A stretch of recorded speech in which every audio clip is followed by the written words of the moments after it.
unha de cada 10. A pesar de que a Xunta ten condicións de anos e de meses, non, eu lamento de verdade que vostede aquí di que vai facer. Que vai facer para o futuro. Cédula ósea por millón de habitantes en Galicia, o que nos sitúa 15 puntos por riba da media nacional.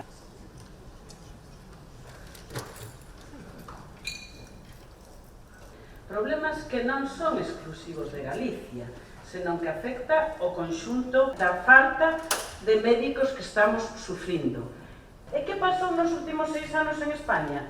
6 ministros, algúns nin cumpriron o aumento por todos os conselleiros de Sanidade das comunidades autónomas de distinto corpo. Tempo reclamando os diferentes ministros de Sanidade medidas para a residencial única exclusivamente do Goberno de España e, desde logo, cobertura pola que se habilitou unha oferta pública mediante un concurso de médicos e non mediante examen para ocupar esa de que hai médicos disponibles.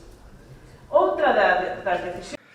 Pero, sen lugar a dúbidas, se un eido destaca a política sanitaria galega é a saúde pública.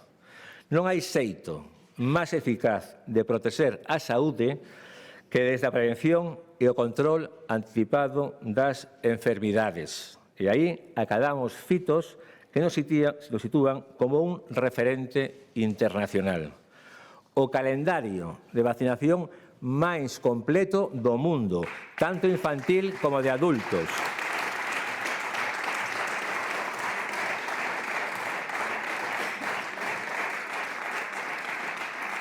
Fomos a primeira comunidade do mundo en incorporar a inmunización frente a virus respiratorio sincicial.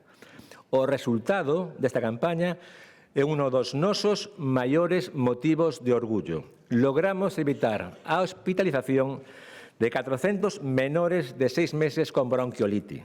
Por iso, temos todo xa preparado para realizar unha nova campaña á volta do verán. E incorporaremos a vacina internacional para a gripe, facilitando a vacinación dos máis novos. Temos o cribado neonatal máis completo de España. Somos punteiros e seguiremos mellorando, ampliando este mesmo ano 3 novas patoloxías e tamén implantando o programa de cribado neonatal de cardiopatías conxénitas críticas. Pusemos en marcha unha estrategia de eliminación da hepatite C, que reformaremos coa ampliación do cribado etario pioneiro en España de 60 a 69 anos e de 40 a 49 anos. Somos pioneiros nos programas de detección precoz de cancro. Temos extendidas a todas as áreas sanitarias os cribados de cancro de mama, de colon e de cervix. Eses programas permitiron detectar de forma precoz máis de 13.000 cancros en pacientes da comunidade.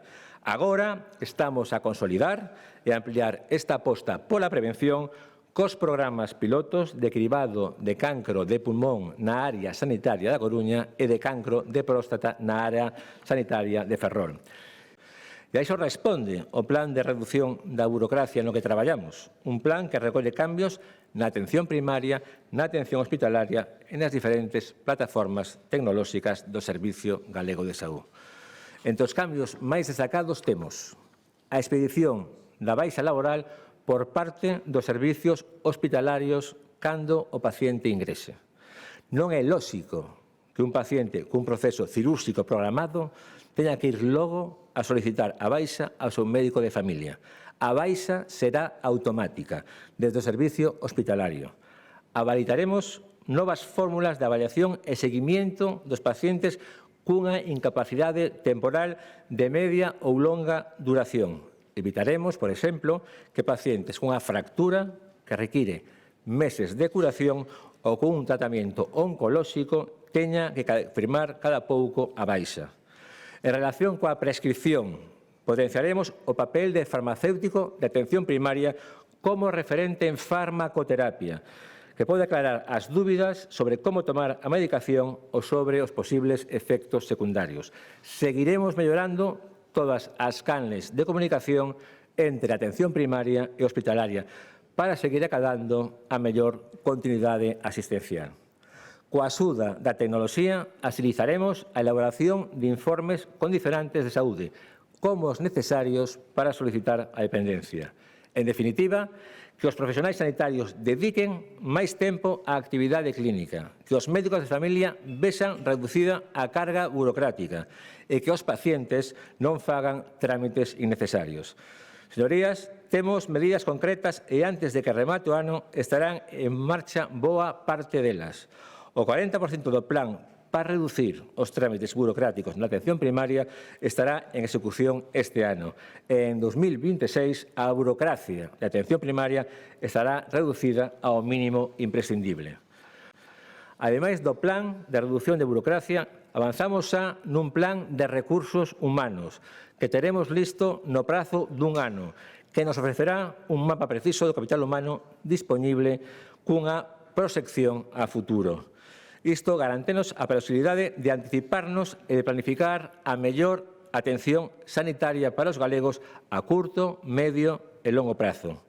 Con este plan coñeceremos todos os detalles da situación, das demandas e das necesidades de personal e trazaremos a folla de ruta para planificar os recursos humanos da sanidade pública dos vindeiros anos. Con este obxectivo, comezaremos por constituir este mesmo mes un grupo de traballo para elaborar o primer documento coa metodoloxía e as seguintes fases a desenvolver para elevar a proposta acordada á mesa sectorial cos sindicatos representantes do persoal. O fin último é consensuar a proposta entre todos os actores implicados, sentar, de xeito acordado, as bases da planificación en materia de recursos humanos e situar aos profesionales do sistema público de saúde no centro das políticas. Tamén, señorías, trataremos de orientar todas as políticas sanitarias dos próximos anos cara aos resultados en saúde.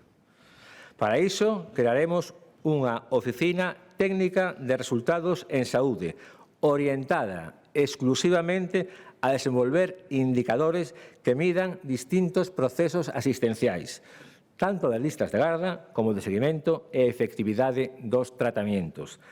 Trátase de medir os resultados en saúde dun xeito transversal nos distintos servicios e tamén nas distintas áreas sanitarias, como elemento clave para lograr beneficios para os pacientes. Queremos e debemos ver como impacta o que facemos na cantidade e na calidade de vida dos nosos pacientes. Medirnos, compararnos e transferir boas prácticas clínicas nun proceso asistencial de mellora permanente.